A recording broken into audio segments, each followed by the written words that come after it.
Hello everyone, in this video I'm going to show you how to add column in Canva.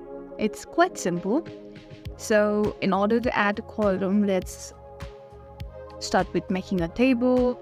So let's tap in this button in the keyboard and let's type in the table. And let's click in the table option. Let's choose be 4 by 4.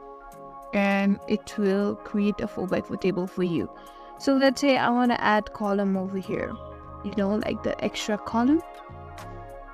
All you have to do is simply tap in this column option here and tap in this 3-dot bar, and here you can see the option of add column, the plus add column. So if you tap in that, let's click in that option of add column, and can you see that the column has been added?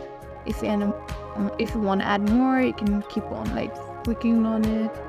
So yeah, this is how you add column to the Canva. I hope this video was helpful. If so, don't forget to like, share and subscribe to our channel. Thank you for watching and we'll see you in the next video.